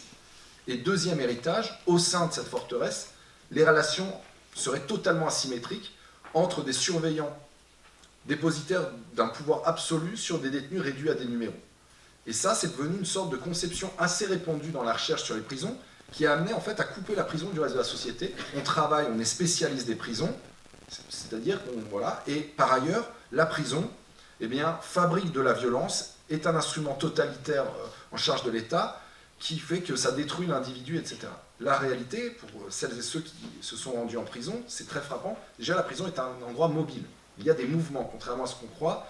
À Fresnes, on est entouré par le bruit des portes qui s'ouvrent, qui se ferment, de détenus qui sont accompagnés pour aller à leurs activités, de détenus qui sont les auxiliaires qui travaillent en prison pour apporter le déjeuner, des détenus qui sortent en cours de promenade ou de ceux qu'ils croisent et qui rentrent.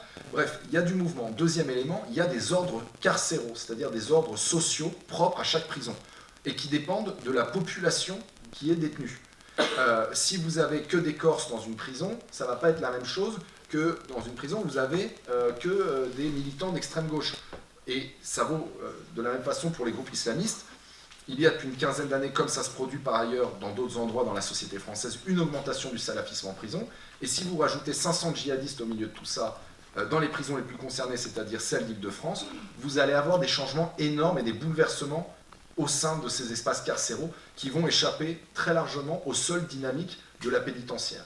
Et c'est ce qui s'est passé. Ce que je montre, c'est que ces djihadistes qui ont projeté en grand ce qu'ils rêvaient en tout petit en France quand ils sont partis en Syrie, quand ils reviennent en prison, ils ont réimporté des codes qu'ils ont développés en Syrie. Donc vous avez le gars de Daesh qui va identifier l'autre gars de Daesh avec qui il a combattu comme un ami. Et ensemble, ils vont avoir des codes communs qu'ils ont développés sur place, des connaissances, des réseaux, des références, Bref, ils vont avoir un mode de vie qui va être en partie réimporté de la Syrie. Et ça vaut aussi pour les traumatismes. Je parle d'un individu qui se jetait sous son lit au petit matin parce qu'il était incarcéré à Fresnes et qu'il entendait les avions décoller de l'aéroport d'Orly, qui est très proche de Fresnes, et que pour lui, ça signifiait bombardement, parce qu'il avait ramené son traumatisme de la guerre en Syrie, et que du coup, voilà. Et ce qui vaut pour les troubles psychologiques vaut aussi en partie pour les codes, les références religieuses, les codes humains et les amitiés. De la même façon, les inimitiés, les djihadistes d'Al-Nosra, qui ont été donc le groupe djihadiste proche d'Al-Qaïda qui est en Syrie, quand ils sont rentrés en prison, au début c'était les djihadistes majoritaires, et puis arrivés à partir de 2014 et 2015 les revenants de Daesh, et ils ont été minorisés. il y a eu des combats entre djihadistes d'Al-Nosra et de Daesh dans les détentions françaises, et vous voyez, le surveillant les voyait. Il disait, ils se sont battus entre eux. Quand je disais pourquoi, on ne sait pas. Quand je demandais aux individus pourquoi vous êtes battus avec l'autre, ils disaient parce que c'est un gars de Daesh et moi je suis un gars d'Al-Nosra. Et on s'est battus en Syrie, on est 2 organisations djihadistes, mais à un moment donné, il y a eu des combats entre nous. Et du coup, j'ai pas supporté qu'ils viennent vouloir établir son pouvoir au sein de l'unité dédiée parce que je les ai combattus là-bas, mais je suis prêt à les combattre ici. Et c'est l'augmentation du nombre de revenants de Daesh qui fait que les unités dédiées ont basculé dans un rapport de force favorable à Daesh et qui a amené tout un tas de débordements que j'évoque. Et que j'évoque par ailleurs après avoir qualifié donc, la prison de l'ENA du djihad. Mais je vais arrêter de le mentionner parce que j'ai l'impression qu'on ne retient que ça. Voilà, est-ce que j'ai répondu à votre question? Un petit peu. Pas vraiment dans le reste du temps, donc je marche pas dans Passons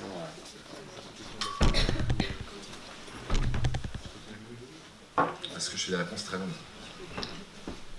Alors, vous nous avez expliqué précisément, Je vais faire une réponse très courte. précisément et profondément les interconnexions qui pouvaient exister entre donc, les quartiers français. Vous avez décrit des métastases en quelque sorte autour d'écoles coraniques hors contrat, etc. Autour donc, des ex-territoires en Syrie et en Irak de l'État islamique et également dans les prisons. Or, depuis plusieurs mois, la presse française titre et témoigne de l'investissement de nouveaux espaces géographiques, notamment en Asie centrale et au Sahel. Et donc, nous aimerions savoir si ce transfert en fait, des forces armées du Levant au Sahel et en Asie centrale était accompagné d'un changement était accompagné de transferts de forces idéologiques aussi, et si les mécanismes que vous décrivez en France, dans les prisons et dans les quartiers, était lui aussi effectif au Sahel. Je pense notamment à un article du Monde qui est sorti hier où, je cite, « Le djihad sahélien résulte de l'agglomération de foyers construits sur des fractures qui ont sédimenté ». On commence tout de suite à votre notion d'enclave, c'est très similaire. Donc j'aimerais avoir votre lecture sur ce processus. En fait, il y a quand même eu un contexte historique assez hors norme qui a expliqué le succès, en tout cas l'émergence brutale de Daesh au Moyen-Orient. C'est toute une conjonction de facteurs qui est qu'on a mal lu la crise syrienne, on n'a pas compris l'implication des djihadistes dans la crise syrienne, et puis le régime de Bachar a quand même largement favorisé l'émergence des djihadistes en vidant les prisons au pire moment de la crise. Je ne parle pas du soutien de certains pays du Golfe. Bref, il y a eu une conjonction de facteurs qui ont permis aux djihadistes à un moment de prendre pied au Levant. Et ça, c'est très important parce que le Levant, le Chem, dans l'eschatologie musulmane, a vraiment une importance centrale. C'est le lieu de la fin des temps, c'est le lieu de la bataille de la fin des temps, dont certaines villes de Syrie que Daesh a occupées. Et donc Daesh, quand ils ont mis en place leur califat, entre guillemets, ils ont mobilisé cette propagande apocalyptique, eschatologique. Alors ça parle peut-être pas à beaucoup d'entre vous, mais je veux dire, il suffit juste de se mettre à la place de quelqu'un qui y croit beaucoup, et ce qui s'est passé pour lui était hors norme, et Daesh a joué sur cette fibre, pour attirer, pour dire finalement, si vous croyez à ce à quoi vous croyez, alors il faut venir, parce que c'est écrit dans les Écritures, c'est la fin de l'histoire. Donc venez participer en vous mettant du côté des croyants. Alors c'était de la propagande, un mensonge de Daesh, et on voit bien, le califat, leur pseudo-califat a disparu, mais il n'empêche que ça, c'est propre à la Syrie, au Levant, et à cette région du monde. Et on ne peut pas mobiliser le même type d'argumentaire pour parler du Sahel ou de l'Indonésie. Mais ayant dit ça, il y a une situation au Sahel qui est préoccupante pour d'autres raisons. La faiblesse des États sur place, l'étendue des zones à couvrir, la présence militaire française, et par ailleurs, beaucoup des djihadistes que j'ai rencontrés étaient issus de l'immigration subsaharienne, et m'indiquaient qu'avant la Syrie, ils étaient très intéressés par le Mali, etc. Et donc il y a quand même cette dimension-là qu'il faut prendre en compte, mais il n'y a pas le même, on va dire, la même conjonction de facteurs sur ces régions. Peut-être à cause d'un biais genré, on a eu tendance à minorer l'engagement idéologique des femmes. Et moi j'étais très surpris de voir qu'elles étaient au contraire très ancrées dans leurs convictions. Et aussi, et ça correspond à la deuxième partie de votre question, parce que leur vécu était assez différent sur place de celui des hommes. un chapitre, donc je décris dans la partie Syrie tout le fonctionnement de l'intérieur du califat, et donc notamment la place des femmes. Il y a une dimension genrée, si j'ose dire, du califat, qui est que ce sont les hommes qui vont au front, qui sont employés sur zone de guerre, et que les femmes ne doivent pas prendre les armes. Au contraire, elles sont considérées comme ayant fait la hijra, et donc elles sont mises dans des ma'aqas, dans des sièges, dans des lieux, si vous voulez, où elles attendent leur époux quand elles sont mariées, ou alors, quand elles ne sont pas mariées, elles attendent un mari, une sorte de prison pour célibataires, si vous voulez.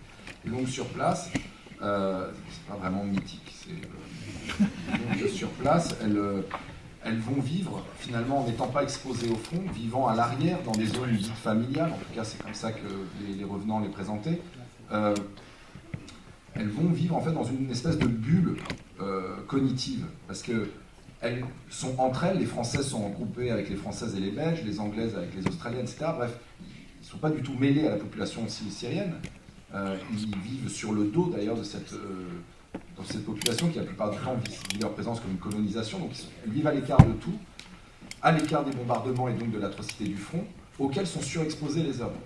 Et donc les hommes meurent ou bien rentrent avec, on va dire, même s'ils sont très convaincus, ils ont quand même expérimenté l'épreuve du feu, c'est pas rien. Et donc pour certains, la valeur du djihad va se démonétiser. Et c'est ce qui explique que des individus très très convaincus du djihadisme vont rentrer en prison parce qu'ils vont préférer 10 ans de prison à une journée de plus dans ces conditions-là. Les femmes ne connaissent pas ça. Et donc elles vont avoir un rôle de remobilisation des hommes sur place, et par ailleurs un rôle très important pour Daesh qui était l'enfantement. Parce que vous avez compris, Daesh n'est pas une organisation pérenne. Ils ont besoin d'attirer du monde pour faire de la chair à canon et pour les envoyer sur le front et faire agrandir leur territoire qu'ils contrôlent. Pour ça, il faut beaucoup de monde pour mettre sur le front. Et je vous invite d'ailleurs à comprendre que Daesh, c'est la seule armée au monde qui n'a aucun problème à faire tuer ses soldats, voire qui souhaite tuer ses soldats. Voyez, donc ça veut dire que c'est une organisation qui est très très consommatrice en hommes. Et donc pour ça, il y a deux moyens, soit c'est les flux externes, donc il faut faire venir du monde, d'où l'importance de la propagande, etc. Et dans la propagande, il faut des femmes. Parce que s'il y a des femmes sur place, ça veut dire que l'État islamique, entre guillemets, existe vraiment, puisqu'il y a des femmes avec leurs enfants. Même si c'est dans des conditions atroces, elles sont là, donc ça veut dire que c'est vivable. D'autre part, ces femmes donnent, enfantent, donc donnent naissance à des bébés, et ça, c'est la condition pour Daesh de l'autonomisation des flux externes, c'est-à-dire on produit nous-mêmes nos propres usines à bébés. Et donc, il faut un maximum de femmes. Et les femmes, pardonnez-moi, les termes peuvent être un peu choquants, mais c'est comme ça qu'elles ont été considérées. Parfois, elles ont été mariées à 5-6 maris. Donc, c'est très particulier parce que la doctrine salafiste, qui est au contraire, qui repose quand même sur le contrôle de la femme, là, appliquée sous Daesh, ça donne une sorte de vagabondage sexuel postmoderne où la femme, finalement, les femmes ont connu 3, 4, 5 maris parce que les 3 ou 4 précédents sont morts. Et donc, du coup, elles se sont mariées, elles ont eu des enfants de plusieurs hommes, etc. Et donc, du coup, c'est dans cette logique-là que les femmes qui rentrent, pas toutes, alors il y en a qui sont très traumatisées évidemment, mais pour certaines, elles n'ont pas connu cette désillusion énorme qu'ont pu connaître certains hommes au front et en étant finalement coincés dans l'étau du djihad. Et donc c'est vrai que c'est un élément important, et d'autant plus qu'il n'a pas été vraiment pris au sérieux, l'engagement des femmes. Jusqu'en 2016, elles n'étaient pas immédiatement judiciarisées. Et vous verrez, il y a une partie sur les détentions féminines où il y a des effets de pression qui sont largement similaires à celui qui se produit chez les hommes. Du coup, je fais le lien avec la question sur les mineurs de mademoiselle. La question des mineurs restant sur place est extrêmement importante, parce qu'il y en a, ils sont très nombreux, c'est la majorité des Français sur place ont moins de 7 ans. Donc on est quand même sur, du fait des dynamiques que je viens d'évoquer, il y a énormément d'enfants qui sont nés sur place. Et ils évoluent dans des conditions de vie déplorables que sont les camps de détention dans le nord de la Syrie. Surtout, ils ont bu la doctrine salafo-djihadiste au biberon, ce qui n'est pas super. Et puis ils n'ont pas été pour le coup très très protégés. Je pense à un des individus interrogés qui amène sa fille de 6 ans voir les décapitations à Raqqa parce que ça fait partie de ce qu'il considère être la réaffirmation du dogme islamique. Et donc du coup, des enfants qui ont été à peu près exposés à tout, qui ont parfois commis eux-mêmes des crimes. Daesh s'est arrangé pour que très vite les enfants perdent leur boussole morale en leur faisant commettre le pire. Et donc du coup, cette question, elle se pose dans des termes très très compliqués. C'est-à-dire que le rapatriement, qui a priori est plus souhaitable pour des mineurs que de rester encore dans cet environnement sur place, doit se traduire par des mesures spécifiques hyper poussées, c'est-à-dire une prise en charge éventuellement les services de l'assistance sociale, mais également probablement des mesures de gestion d'enfants soldats, également de traumatisme, et puis également de gérer ce décalage entre une idéologie où on leur a appris finalement à considérer la France et tous les Français comme des mécréants, des ennemis de l'islam et des gens qu'il faut tuer coûte que coûte, à tout simplement des gens qui prennent soin d'eux. Donc c'est très très compliqué. Vous avez sans doute vu des reportages là-dessus où des petites des filles très déboussolées décapitent leur peluche, enfin, des trucs hyper choquants qui sont d'autant plus choquants que jouent avec les codes de la tendresse infantile. Alors sur le retour des djihadistes, est-ce que je suis optimiste ou pessimiste? Et est-ce que tout ça est lié à, on va dire, des failles institutionnelles, une faiblesse institutionnelle ou une grande intelligence des djihadistes? Alors déjà, je ne crois pas qu'ils soient forcément liés à une grande intelligence des djihadistes, parce qu'en fait, ils ont toujours fait la même chose et on n'a pas compris ce qu'ils avaient fait, mais ils n'étaient pas particulièrement brillants. Ce n'est pas des masterminds, comme on pense, qui voient toutes les failles et s'immiscent pour monter des projets, etc. Ce sont, à vrai dire, des gens, quand on voit les clins, ils ont fait des choses très simplement, parfois très ouvertement. Il y a le témoignage de Sabri Essid qui dit que quand il est arrêté à un contrôle de police, les policiers l'interrogent sur des prospectus qui font l'apologie d'Al-Qaïda qui est dans sa voiture. On est avant les attentats de 2012. Et il dit, mais ça c'est dangereux. Et Sabri Essid ose dire aux policiers, donc comme quoi il se cachait assez peu, que ce qui est dangereux c'est là-dedans. Vous voyez, donc ils ne sont pas dans une logique de dissimulation continue. Peut-être qu'ils le sont davantage aujourd'hui, notamment en prison, parce qu'ils ont compris qu'ils faisaient l'objet d'une surveillance étroite, mais on ne peut pas leur prêter forcément cette immense intelligence, etc. D'autre part, est-ce que c'est lié à une certaine faiblesse des institutions? Je crois que c'est lié à... il y a eu des erreurs d'interprétation colossales. L'affaire Mera, présentée comme un loup solitaire et réduite aux actes d'un tueur au scooter, c'est gravissime. Mera, c'était, je montre l'aboutissement de 12 ans de dynamique en place à Toulouse. Il est le produit d'un milieu salafisant de la cité des Izards qui s'était rapproché des milieux délinquants, ça s'était hybridé. Et Mera, il lui faisait des allers-retours entre délinquance et salafisme djihadisant. Et en fait, son idéologie et son engagement n'a jamais été pris au sérieux parce qu'on considérait, dans les services de l'époque qui ont qualifié cette affaire d'affaire de loup solitaire, qu'il n'était pas du tout, ils n'ont pas pris ça au sérieux parce qu'ils le considéraient comme une petite frappe, avec un certain mépris. Donc bon, ça aurait dû sonner le gong finalement de la prise de conscience et il a fallu attendre les attentats de Charlie Hebdo pour réagir. Et donc là où j'en viens, c'est que, est-ce que je suis optimiste ou pessimiste? J'ai envie de dire, c'est presque pas important. Personnellement, j'ai mon sentiment, je considère que là on est à l'an 5 de la prise de conscience, on est aussi à l'an 5 de la réaction et des politiques publiques qui sont mises en place sur cette question.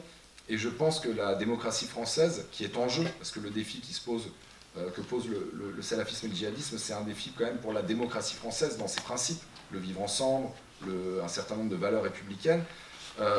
Je pense qu'elle est outillée pour répondre à cet enjeu. Mais on n'y répondra pas si on y répond par le déni.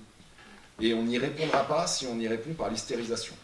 Et jusque-là, il y a eu de l'hystérisation dans le débat public parce qu'il y a eu du déni. Et il y a eu du déni parce qu'il y a eu de l'hystérisation. Là où je veux en venir, c'est qu'il y a une ligne de crête ardue au milieu qu'on peut déblayer un maximum qui consiste à s'approprier une réalité qui, en fait, est souvent anxiogène et à en faire un objet de connaissance. Et ce savoir, il est disponible, il va être disponible. Et encore une fois, il n'y a pas que moi qui produit de la recherche sur le sujet. Je pense que là, il y a une dynamique qui est enclenchée. Mais la faiblesse, ça serait de considérer que finalement Daesh est tombé, que tout ça est derrière nous, et puis finalement de rien faire. Et trop souvent, on a découvert la réalité du djihadisme entre deux attentats, et c'est pour ça aussi que moi j'ai privilégié le temps long et les liens avec d'autres dynamiques qui se produisaient. Donc j'ai envie de dire que je serais très très optimiste si le sujet est débattu sereinement. Et je pense qu'il y a la place pour ça en France à l'heure actuelle. Est-ce qu'il y a des...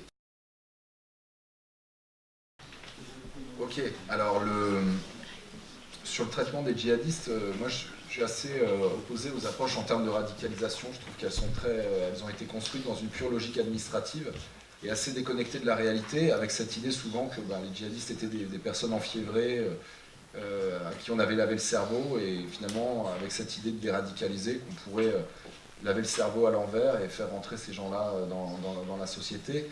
Et c'était justement pour moi, c'est ça que je reproche à ces approches en termes de radicalisation et de déradicalisation, c'est une manière de négliger justement la dimension religieuse, idéologique, intellectuelle, politique, bref, tout ce qui nous permet au contraire de recontextualiser le djihadisme comme un mouvement militant en fait. Et encore une fois, ce que je vous ai décrit, ça peut paraître assez abstrait dans les itinérances de ces activistes, etc. Mais ces individus, ils avaient une carte en tête, qui était une cartographie religieuse, et ils ont fait du militantisme religieux de la même façon, enfin, de façon comparable en tout cas, que des politiciens en campagne auraient fait du militantisme politique. C'est-à-dire qu'ils ont identifié des terreaux où ils ont vu qu'il y avait des présences d'autres groupes islamistes, ils se sont insérés dans ces réseaux-là, ils ont travaillé le terrain religieux de l'intérieur en vue d'étendre leur réseau et de faire advenir des cercles militants de plus en plus grands. Si on fait l'impasse sur tout ça et qu'on réduit ces individus à une sorte de radicalisation qu'ils auraient attrapée sur Internet, je crois qu'on est dans une logique plus que grossière, dans une approche plus que grossière du débat public. Et donc, ayant dit ça, ça ne veut pas dire qu'il n'y a aucun travail à faire avec ces individus. Il y a du travail à faire, il y en a qui est fait, mais ça va marcher sur des cas individuels. La dimension collective du phénomène, elle va rester. Et c'est pour ça que je dis que le djihadisme de Daesh, c'est-à-dire le territoire physique du califat a été détruit, même s'il y a encore des groupes proches de Daesh dans cette région du monde, mais son territoire idéologique, il perdure. C'est pour ça que je dis que le défi, il est aussi devant, de ce point de vue-là, c'est qu'il y avait 50 djihadistes dans les années 90, il y en a eu 2000 sous Daesh, bon, vous voyez, ça fait du x100. Donc cette dynamique-là, elle ne peut pas se prolonger sur les 20 prochaines années à nouveau, parce que ça va devenir exponentiel et que ça va être très très compliqué. Et si on approche les choses en termes de radicalisation et qu'on pense avoir une baguette magique et d'inverser cette radicalisation, alors là j'ai envie de dire qu'on est, on est très très loin de la réalité. Et d'ailleurs ces djihadistes se sont hyper vite adaptés aux méthodes de prise en charge de la radicalisation qui ont été développées, etc. Encore une fois, il y a un travail à faire qui peut être fait, mais c'est pas voilà, c'est se déresponsabiliser, je crois, que d'imaginer que l'administration peut inventer des grilles de déradicalisation. Sur la question du coup, ça me permet de faire le lien avec votre question sur la psychiatrie. C'est vrai que parmi les derniers attentats de Daesh qui se sont produits, il y avait un certain nombre de profils dits borderline, d'individus qui soit présentaient un profil psychologique déjà inquiétant, soit qui... Mais la réalité, et ça c'est ce que disent les idéologues de l'après-Daesh que j'ai rencontrés, ceux qui ont anticipé la défaite de Daesh et qui pensent à l'avenir, eux ils disent qu'il finalement faut lever le pied sur les attentats. Et ils disent les seuls qui vont continuer d'en faire, ce sont les idiots ou les perdus ou les jusqu'au-boutistes, etc. Mais ces gens-là, ils n'ont pas compris qu'en fait on avait perdu et qu'il fallait se reconsolider nos forces.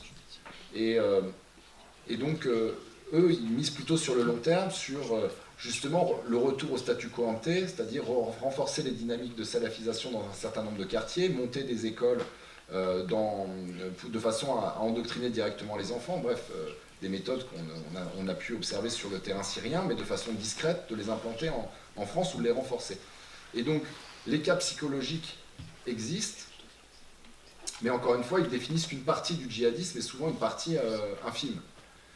Par ailleurs, je pense, dans l'approche multidisciplinaire que je prône, c'est-à-dire d'être capable de prendre en compte des éléments religieux parce que ça fait sens pour ces individus, tout en étant capable de comprendre les trajectoires sociales qui a pu amener des individus à basculer à un moment donné ou non dans le djihadisme ou dans le salafisme, tout comme être capable de restituer les dynamiques locales, politiques, historiques, etc. Je pense que de la même façon, il faut prendre en compte des variables psychologiques. Moi, je ne vous cache pas que j'en ai rencontré, je pense notamment un cas bien précis. Mon individu, il était littéralement schizophrène, au sens clinique du terme, c'est-à-dire qu'il m'a parlé d'un ami qui était parti en Syrie, et que cet ami, c'était lui. Voilà. Et lui, il me disait qu'il était catholique et qu'il mangeait du porc, ce qui, je crois d'ailleurs, il faisait à un moment donné en prison, mais sauf que c'était bien lui qui était parti en Syrie et qui me racontait, à travers le récit de son ami, en fait, ce qui lui était arrivé. Et il m'a fallu un quart d'heure pour comprendre le subterfuge. Mais en fait, il était psychotique. Et puis il y a d'autres cas où on voit que les variables psy peuvent expliquer tout un tas de choses. Et donc il ne faut pas les rejeter, les jeter d'un revers de manche, mais par contre il faut les intégrer, je crois, dans un spectre le plus large possible. Ça c'est très dur à faire comprendre aux psychologues et aux psychiatres qui considèrent qu'ils ont la science de l'esprit et donc finalement, ils peuvent tout expliquer. Et je pense que là-dessus, il y a un vrai travail interdisciplinaire à faire. Sur la question d'expliquer, c'est excuser, et puis plus largement ce que vous évoquiez, c'est-à-dire de se positionner sur un sujet extrêmement actuel, oui, ça fait partie, oui, c'est une certaine pression, enfin, d'autant plus que, comme Maëlys l'a mentionné, je suis un jeune chercheur, donc je ne suis pas encore rompu à tous les exercices médiatiques, etc. Et donc, voilà, je pense qu'il faut savoir gérer ça. Bon, moi, je considère que j'ai travaillé 5 ans sur un sujet que je connais à peu près, donc je peux en parler sans me liquéfier, mais ce qui me fait assez peur, c'est effectivement... peur, ça serait un grand mot. Ce qui est en tout cas quelque chose que je redoute et auquel je me suis préparé, c'est la possible récupération.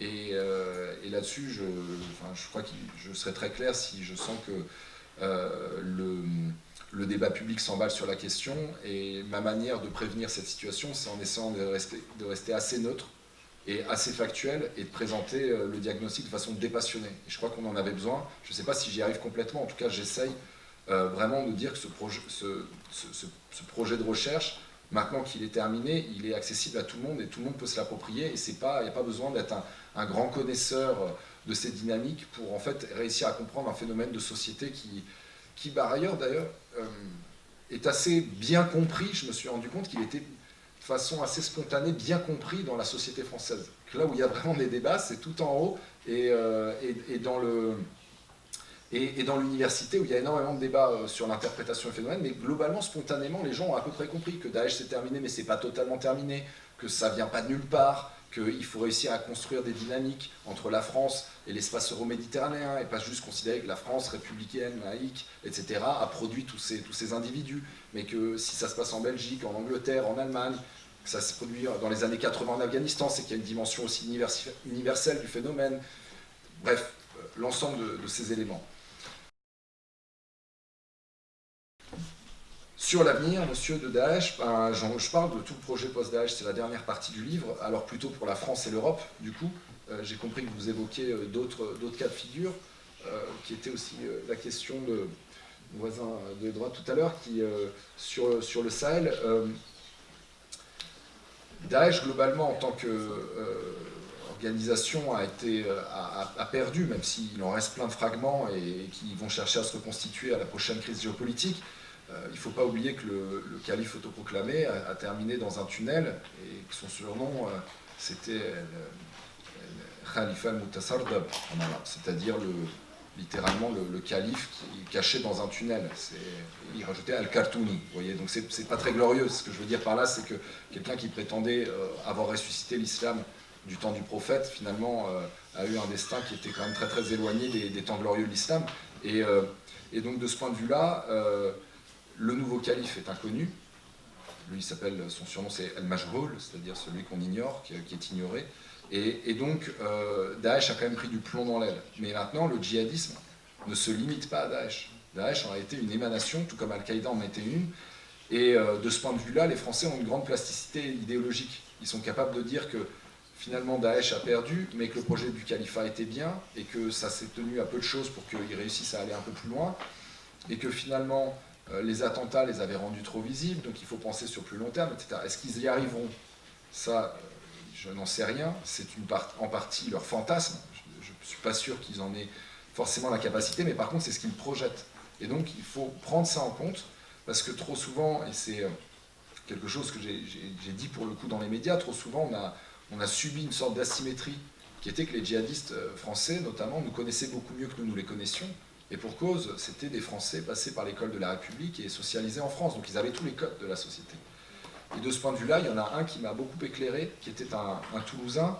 Et il m'a dit la chose suivante, il m'a dit « j'ai 2 logiciels dans ma tête ». Et ce qu'il voulait dire par logiciel, je crois que c'était registre intellectuel. Il dit « j'ai 2 registres, 2 logiciels qui cohabitent ». Et il dit « le premier, c'est que je sais exactement comment pense un jeune Français, né en France, qui a grandi en France ». Lui, il avait grandi dans un quartier populaire de Toulouse, donc il disait avec ce contexte-là, il était issu de l'immigration d'Afrique centrale, et il disait voilà, j'ai tout ça en moi, et je sais, j'ai des repères dans ce monde-là. Et il dit, mais je suis parti sous Daesh, et j'ai développé un autre logiciel, qui est donc, si vous voulez, le mode de pensée salafo-djihadiste, avec cette doctrine qui est de référence, Et il dit, et de ce point de vue-là, je sais exactement comment pensera un enfant qui aura passé 20 ans sous le califat. À l'époque, Daesh n'était pas tombé. Il dit, j'ai les deux, et ça me permet de lire l'un au prisme de l'autre. Et en fait, ce qu'il était en train d'expliquer, c'était ce que moi j'étais en train de faire, c'est-à-dire d'essayer de comprendre comment tourner le logiciel djihadiste à l'aune d'un certain nombre d'éléments dont je disposais à travers mes connaissances en tant que chercheur, mais aussi à l'aune de ce que la société française pensait d'eux. Et lui, il faisait la même chose, et à l'inverse, vous voyez. Et donc ça, c'est très important, parce que trop longtemps, ce qu'on a fait, c'est qu'on est resté sur notre logiciel, et on a considéré qu'il n'y avait rien, qu'il n'y avait pas de logiciel, qu'il n'y avait pas de logique, qu'il n'y avait pas de référence idéologique, qu'il n'y avait pas de référence religieuse, qu'il n'y avait pas de prégnance territoriale, et que finalement, tout ça, c'était des balivernes. Alors qu'en fait, en allant sur ce terrain-là, je crois qu'on peut, au contraire, saisir la réalité. Et qui dit saisir la réalité, c'est y répondre. Et c'est, je crois, la limite de la phrase de l'ancien Premier ministre, qui, au final, moi, je crois que c'est l'inverse. C'est-à-dire que comprendre, c'est commencer à mettre en place des solutions, c'est commencer à s'approprier les choses. Et c'est pas du tout automatiquement excusé. Merci infiniment pour